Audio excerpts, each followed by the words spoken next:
नमस्कार दोस्तों, 26 अगस्त 2022 की आरपीसी ओनली के डेली करंट अफेयर्स वीडियो में आप सभी दोस्तों का हार्दिक स्वागत है। तो आइए दोस्तों शुरुआत करते हैं आज के करंट अफेयर्स वीडियो की। दोस्तों सबसे पहले हम जिस न्यूज़ पे डिस्कस करेंगे बहुत ही इंपॉर्टेंट है हमारे एग्जाम के पॉइंट ऑफ व्यू से, वह संबंधित है साहित्य अकादमी युवा पुरस्कार 2022 से। दोस्तों जो साहित्य अकादमी युवा पुरस्कार 2022 है, ये 23 जो भाषाएं हैं उनमें उनकी घोषणा कर दी गई है, जबकि मराठी भाषा के पुरस्कार की घोषणा बाद में की जाएगी। साहित्य अकादमी युवा पुरस्कार के तहत दोस्तों जो प्रत्येक विजेता को एक ताम्र फलक प्रदान किया जाता है और 50,000 रुपये है जो नकद प्रदान किए जाते हैं। तो हिंदी भाषा में जो साहित्य अकादमी युवा पुरस्कार है वह दिया गया श्री भगवत अनमोल को, और ये उनके उपन्यास था जिसका नाम है प्रमेय।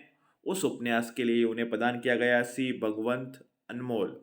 राजस्थानी भाषा में साहित्य अकादमी युवा पुरस्कार 2022 प्रदान किया गया है आशीष पुरोहित को, और ये उनको प्रदान किया गया है उनकी कविता ए नाण कविता जो है उसके लिए प्रदान किया गया है। जबकि अंग्रेजी भाषा में जो है साहित्य अकादमी युवा पुरस्कार 2022 प्रदान किया गया मिहिर वत्स को, और उनकी जो किताब है, रचना है, वो है टेल्स ऑफ हजारीबाग। ये उनकी कहानी जो है इसके लिए उन्हें दिया गया टेल्स ऑफ हजारीबाग।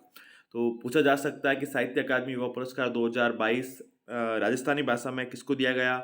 आशीष पुरोहित को। किस रचना के लिए दिया गया? एनान कविता के लिए। हिंदी भाषा में भगवत अनमोल को प्रमेय उपन्यास के लिए, और अंग्रेजी भाषा में मिहिर वस टेल्स ऑफ हजारीबाग के। एग्जाम के पॉइंट ऑफ व्यू से बहुत ही इंपॉर्टेंट है, अच्छे से कंटेस्ट कर लीजिएगा।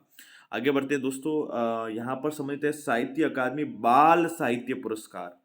साहित्य अकादमी बाल साहित्य पुरस्कार 2022, तो ये हिंदी भाषा में प्रदान किए गए हैं समा शर्मा को, और उनकी कहानियों का संकलन था समा की चुनिंदा कहानियाँ, इसके लिए प्रदान किया गया।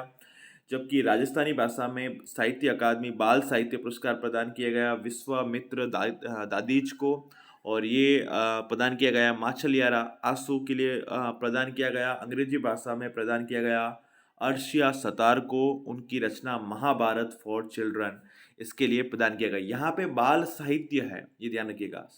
ये जो बच्चों से संबंधित जो साहित्य है उससे संबंधित है, और यहाँ पर हम बात कर रहे हैं जो साहित्य अकादमी युवा, मतलब जो लेखक हैं वो युवा है, और यहाँ पे जो रचनाएं हैं वो बच्चों के लिए समर्पित हैं।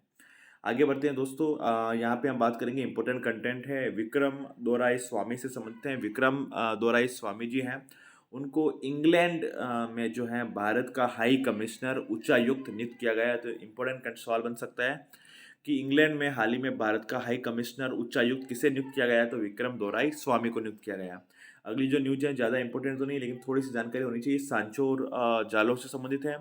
तो एचपीसीएल जो है हिंदुस्तान पेट्रोलियम कॉर्पोरेशन लिमिटेड, उसने गोबर से संपीड़ित कंप्रेस्ड बायोगैस परियोजना की शुरुआत की है हाल ही में राजस्थान के सांचौर से। तो कहाँ से मतलब की है एचपीसीएल ने? गोबर से संपीड़ित बायोगैस परियोजना की शुरुआत सांचौर हो जाएगा। सवाल ऐसे भी बन सकता है कि सांचौर में गोबर से संपीड़ित बायोगैस परियोजना की शुरुआत हाल ही में किसने की? तो जवाब हो जाएगा एचपीसीएल। दोनों फैक्ट हमें अच्छे से प्राप्त या फिर दिमाग में कह सकते हैं हमारे होने चाहिए। उसके बाद दोस्तों जो अगला कंटेंट है वह संबंधित है खगोल विज्ञान, अंतर्राष्ट्रीय खगोल विज्ञान और खगोल भौतिकी ओलंपियाड से। दोस्तों अंतर्राष्ट्रीय खगोल विज्ञान और खगोल भौतिकी जो ओलंपियाड है वो 15वां था जो इस बार आयोजित हुआ। जॉर्जिया के जो कुटेसी शहर है वहाँ पर आयोजित किया गया, और इस ओलंपियाड ने भारत का तीसरा स्थान रहा सिंगापुर के साथ जॉइंट रूप से, संयुक्त रूप से। आगे बढ़ते हैं दोस्तों, अगली न्यूज इंपॉर्टेंट हो सकती है, ये समझते हैं अमृता हॉस्पिटल से। दोस्तों अमृता हॉस्पिटल जो है वो एशिया का सबसे बड़ा प्राइवेट हॉस्पिटल है, और ये स्थित है फरीदाबाद हरियाणा में, और हाल ही में इसका लोकार्पण किया है प्रधानमंत्री नरेंद्र मोदी ने। तो एशिया का सबसे बड़ा प्राइवेट हॉस्पिटल अमृता हॉस्पिटल कहाँ स्थित है? फरीदाबाद हरियाणा में। किसने इसका उद्घाटन किया? प्रधानमंत्री नरेंद्र मोदी ने। दोस्तों आज के इस करंट अफेयर्स वीडियो में इतना ही। इस वीडियो को सुनने के लिए, देखने के लिए आप सभी दोस्तों का बहुत बहुत आभार, बहुत बहुत धन्यवाद।